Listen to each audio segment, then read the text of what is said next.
Throughout school, my teachers have always liked me, but I've always told my parents that I talk too much. And I do, I talk all the time, especially to myself. Whether it is just a narration of my life or practicing what I'm going to say in a stressful situation, I rarely sit in silence. My name is Julia Katz, and the way you talk to yourself matters. According to WebMD, 96% of adults have an inner dialogue, meaning the majority of people speak to themselves inside their head. But the way you speak to yourself out loud has a real impact on you. I started the semester researching coping mechanisms that dancers could use to help their mental health. I've been dancing since I was a toddler, and I really love dancing. The dance world is notorious for negative mental health, and this didn't skip over me. I can remember hating my body at just 8 years old, feeling like my thighs and my stomach were too big. I danced competitively at this age, but my mom took me out of it in 3rd grade because of the negative environment. I was angry at the time, but now I'm thankful because I have a clear perspective on the importance of consciously fighting any negative mental health effects, meaning having positive coping mechanisms so I can truly enjoy what I love. These coping mechanisms are what I spent the semester researching and discovering. As part of my research, I interviewed a girl that I've been dancing with for the past few years. She spent the last year recovering from an eating disorder that had taken over her life. I asked her what coping mechanisms she uses in dance class now, and one of them stuck with me.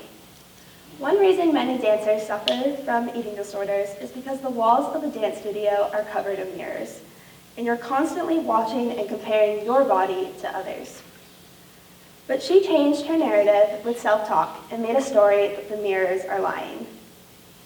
Instead of allowing herself to believe the distortions that the mirrors in her mind work together to create, she tells herself a story that the mirrors are broken and lying. The things you say to yourself have an impact on you. In psychology, I learned about the term called cognitive dissonance, which is the perception of contradictory information and the mental toll of it. Basically, if you have two conflicting beliefs, your brain feels uncomfortable and will eventually change one to match the other. After researching more about positive self-talk, I did a little experiment. I've been cognitive dissonancing myself into liking chemistry. As hard as I've tried to avoid taking a chem class, I had to, and this year I really have been trying to convince myself that I love chem. And it's actually working. When I am in chem class and I catch myself saying, "Oh, this sucks, I don't want to be here," I pause and say something out loud like, "No, this is fun. Chemistry is cool. I'm good at this. This is going to be okay." I did that before this speech.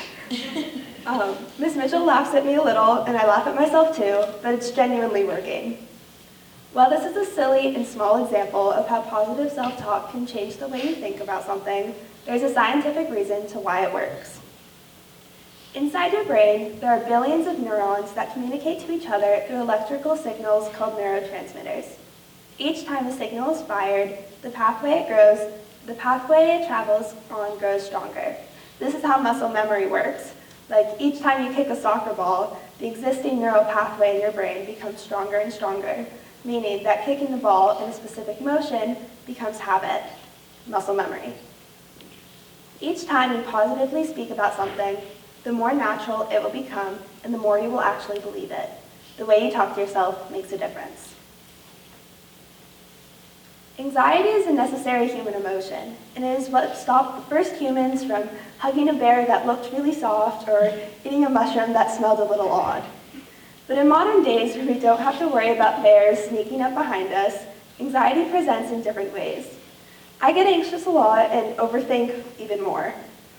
But when I started overthinking out loud, I noticed that it was way easier to rationalize my anxiety. When you think in your mind versus speaking out loud, there are physical differences that allow you to articulate at different paces. You have to pause when you speak so you can actually breathe, and you can only talk out loud as fast as your mouth can move. In your mind, these physical limitations just don't exist, so you can overthink endlessly. which can easily lead to overestimating how big a problem actually is. Everything is bigger in your head, and by simply overthinking out loud rather than in your mind, you can change how you respond to a stressful situation. The way you talk to yourself matters, and using positive language impacts you. However, happiness is an emotion and not a state of living. Allowing yourself to feel sad is just as important as allowing yourself to be happy. It is vital to not fall into the trap of toxic positivity, the maintenance of a positive mindset, and ignoring negative emotions like anger or sadness.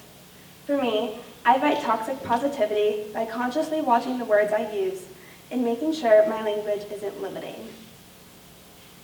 Simply changing a phrase from "I can't do this" to "this is hard right now," and looking at the situation from a different perspective can give you the space to step back and reevaluate. Try not to use absolutes like never or always, and give yourself the space to grow. I truly think that positive self-talk is the best habit you can have, and I think the easiest way to start building this habit is by overthinking out loud. And once you're in the habit of overthinking out loud, you can catch any negative or limiting words and replace them with positive ones. The way you talk to yourself matters, and positive self-talk can truly help you. Thank you. Are there any questions? Yes, Emily. Did you find that when you said those positive things out loud, it had any impact on people around you or heard you saying them? Yes, people would start laughing a little bit, but then they'd kind of agree with me, and I think they thought it was a little silly, but I mean, I said it right before this talk to my friends, and they said it too, so it spreads. Yes, Teddy. This is like a skill you're going to try to use throughout your whole life. Yes, and it's turned into a habit, which is the best part. Melanie. Have you tried New Year's Day and if so, does it work for you? For me, it's more saying it out loud rather than my own story, but definitely changing